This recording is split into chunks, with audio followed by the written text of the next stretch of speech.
नमस्कार। प्रस्तुत है आज का चिंतन।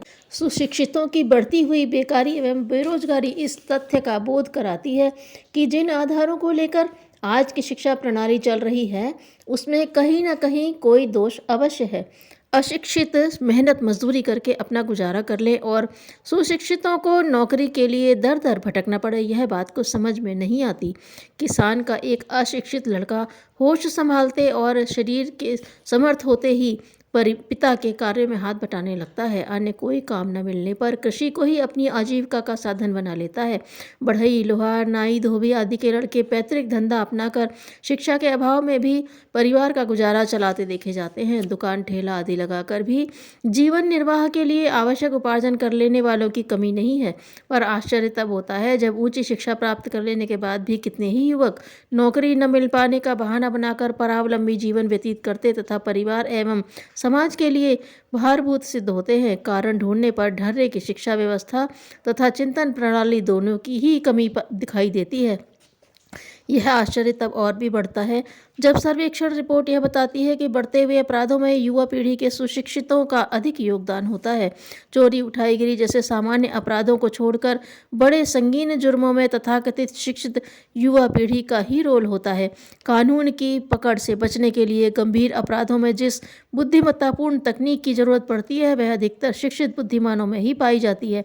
पढ़े लिखे युवकों में बढ़ती हुई अपराध की प्रवृत्ति आने वाले आगामी संकटों का संकेत देती है तथा बताती है कि समाज के मेरुदंड युवा वर्ग का नैतिक अवमूल्यन हर दृष्टि से खतरनाक है। अपेक्षाकृत शिक्षितों के अशिक्षित कहीं अधिक सीधे साधे पाए जाते हैं तथा अपराधों में प्रवृत्त होने का अनुपात उनमें कम होता है।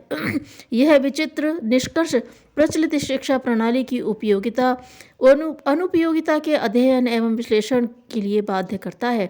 उल्लेखनीय है कि स्वतंत्रता की अवधि में लॉर्ड मैकाले की बनाई हुई शिक्षा प्रणाली आज भी अनेक परिवर्तनों के बावजूद विद्यमान है, जिसका एकमात्र लक्ष्य था ऑफिसों के योग्य बाबुओं का निर्माण करना। निरुद्देश्य शिक्षा प्रणाली के साथ साथ जाते जाते अंग्रेज एक मनोवैज्ञानिक दुष्प्रभाव यह भी छोड़ते गए कि शरीर से श्रम करना बड़प्पन का परिचायक नहीं है। पराधीनता मनुष्य की शारीरिक ही नहीं मानसिक शक्तियों को भी कुंठित कर देती है। स्वतंत्र चिंतन की क्षमता नहीं रहती। विशिष्टों की यह बात तो अलग है, पर सामान्यों की स्थिति ऐसी ही है। बहुतायत इन्हीं की ही है।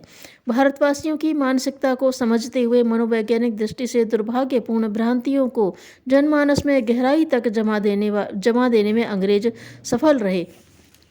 बढ़ती हुई बेकारी, बेरोजगारी की तह में श्रम से जी चुराने की मनोवृत्ति जहाँ एक कारण है, वहाँ व्यवहारिक जीवन की समस्याओं से दूर रहने वाली शिक्षा प्रणाली भी प्रमुख कारण है। विश्व के सभी मूर्धन्य विचारकों एवं शिक्षा शास्त्रियों ने शिक्षा के 3 प्रमुख लक्ष्य बताए हैं। नंबर 1 स्वावलंबन, 2 व्यक्तित्व का निर्माण, 3 सामाजिक सद्भावना का विकास। शिक्षा की पूर्णता एवं समग्रता इन तीनों के समन्वय से बनती है। इनमें से एक की भी उपेक्षा नहीं की जा सकती। अपने देश की वर्तमान प्रणाली पर ध्यान देने पर मालूम होता है कि तीनों ही दृष्टियों से वह अक्षम है। शिक्षा का पहला लक्ष्य है कि शिक्षार्जन के उपरांत युवक वर्ग सक्षम स्वावलंबी बने। ऐसी योग्यता उसके भीतर विकसित हो जाए कि उसे आजीविका के लिए नौकरी की खोज में न भटकना पड़े। आवश्यकता पड़ने पर अपने एकाकी बलबूते ही अपनी भौतिक समस्याओं का समाधान ढूंढ ले। रूस, अमेरिका, इंग्लैंड ने यह व्यवस्था बनाई है कि औपचारिक शिक्षा के साथ अनौपचारिक तकनीक शिक्षा भी किशोरों को दी जाए, ताकि आरंभ से ही वह किसी भी कार्य विशेष में ऐसी दक्षता विकसित कर ले जिससे भविष्य में वह समाज पर बोझ न बने और अपनी उस तकनीकी विशेषता के आधार पर उपार्जन की व्यवस्था बना ले। जापान में तो बच्चों को ऐसी तकनीकी ट्रेनिंग घर पर ही मिल जाती है, क्योंकि लगभग हर घर में छोटे छोटे कुटीर उद्योग स्थापित हैं। अपने देश में ऐसी व्यवस्था यत्किंचित स्थानों पर है। स्कूल एवं कॉलेजों में ज्ञान संवर्धन कराने वाली तथा डिग्रियां प्रदान करने वाली विषय की तो भरमार है, पर स्वावलंबन के लिए तकनीकी शिक्षा के अभाव में युवक वर्ग में वह समर्थता नहीं विकसित हो पाती कि अपने गुजारे की व्यवस्था आप कर ले। प्रारंभिक ज्ञान संवर्धन की दृष्टि से आरंभिक कक्षाओं में हर विषयों का समावेश शिक्षण तो आवश्यक है, पर आगे की कक्षाओं में कितने ही ऐसे विषयों का भार शिक्षार्थियों के ऊपर लदा रहता है जिनकी कुछ भी उपयोगिता नहीं रहती। मनोवैज्ञानिक परीक्षण के आधार पर बच्चों की अभिरुचि देखते हुए किसी विषय विशेष में विशेषता हासिल करने की शिक्षण व्यवस्था के साथ साथ निरुद्देश्य विषयों के स्थान पर तकनीकी ज्ञान की शिक्षा का क्रम जोड़कर प्रस्तुत समस्या के समाधान की सफलता पाई जा सकती है। स्वावलंबन ही पर्याप्त नहीं है, व्यक्तित्व की श्रेष्ठता एवं प्रौढ़ता भी तो आवश्यक है। वह न हुआ तो युवा के भटकाव की पूरी गुंजाइश रहेगी। इस सत्य को वर्तमान देश की परिस्थितियों में सर्वत्र देखा जा सकता है। सरकारी दफ्तरों में रिश्वत लेने एवं देने की प्रवृत्ति बढ़ती जा रही है। स्वावलंबी होते हुए भी पैसों के लालच में अपना ईमान खोते तथा कर्तव्यों से च्युत होते हुए कितने ही कर्मचारियों एवं अफसरों को देखा जा सकता है। स्थिति यहाँ तक जा पहुँची है कि ईमानदारी को मूर्खता की श्रेणी में गिना जाने लगा है। स्पष्ट है कि जब तक घटिया स्तर के व्यक्ति शिक्षित एवं योग्य होते हुए भी सरकारी एवं गैर सरकारी सेवाओं में मात्र योग्यता के आधार पर पहुँचते रहेंगे, तब तक उपरोक्त समस्या यथार्थ बनी रहेगी। कानून एवं न्याय व्यवस्था का दंड विषम तथा बाह्य दबाव रोकथाम कर पाने में तब तक असमर्थ सिद्ध होगा जब तक नागरिकों के भीतर से चरित्र निष्ठा नहीं उभरेगी। इसके लिए आरंभ से ही प्रयास करना होगा। वह मनोवैज्ञानिक प्रणाली विकसित करनी होगी जिससे छात्र चरित्र निष्ठा को सर्वोपरि महत्व दें तथा उसके विकास के लिए हर संभव प्रयास करें। अपने देश का एक दुर्भाग्य यह है कि विद्वता की ही सर्वत्र प्रशंसा एवं पूजा होती है, पर चरित्र की नहीं। होना यह चाहिए कि विद्वता वह अभिनंदित हो जो नीतिमत्ता की पक्षधर हो। विद्वानों एवं चरित्रवानों में से चयन की बात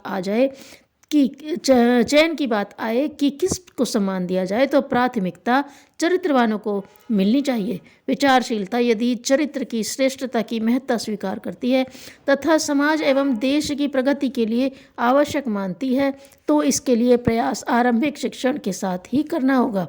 प्रौढ़ व्यक्ति उस सूखे बांस की भांति होते हैं जिनमें परिवर्तन कठिन होता है। बच्चे वे कोपल हैं जिन्हें जैसा चाहे मोड़ा जा सकता है। यदि अगली पीढ़ी को व्यक्तित्व की दृष्टि से श्रेष्ठ बनाना है तो सर्वप्रथम शिक्षा के साथ नैतिक शिक्षण की समग्र व्यवस्था बनानी होगी। उद्दंडता एवं उच्छृंखलता के लिए आज की युवा पीढ़ी बदनाम है। दोष मात्र उनका ही नहीं है, उस वातावरण का भी है जिसमें उच्छृंखलता को बढ़ावा देने वाले तत्वों की बहुलता है। आत्मानुशासन का जो पाठ बालकों को बचपन से न केवल पढ़ाया जाना चाहिए था वरन उनके आचरण में घुलना चाहिए था, उसका इस शिक्षण व्यवस्था में अभाव है। पुरातन काल की गुरुकुल शिक्षण व्यवस्था में आत्मानुशासन छात्र की पात्रता की पहली कसौटी होती थी।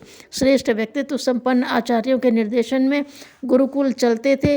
वे छात्रों को न केवल शिक्षण करते थे वरन चरित्र की दृष्टि से महान बनाने के लिए हर प्रकार के भौतिक एवं आध्यात्मिक प्रयोग करते थे। तीसरा प्रमुख लक्ष्य शिक्षा का है कि युवक शिक्षा प्राप्ति के बाद आत्म केंद्रित न रहकर समाज परायण अर्थात समाज के प्रति उदार बने। जिस समाज से उसने अनेक प्रकार की सुविधाएं प्राप्त की उसके प्रति भी कुछ कर्तव्य होता है। उस कर्तव्य का निर्वाह इसी प्रकार हो सकता है कि अपनी क्षमता के अनुसार हर युवक को समाज की प्रगति एवं उन्नति में भी सहयोग देना चाहिए। सामाजिक सद्भावना का विकास ही सही अर्थों में सुशिक्षित होने की पहचान है। शिक्षित होने के बाद भी यदि संकीर्ण स्वार्थों की परिधि में रह जाता है तो उसमें और किसी प्रकार मेहनत मजदूरी से पेट भरने वाले अशिक्षितों में क्या अंतर रहा। धन्यवाद।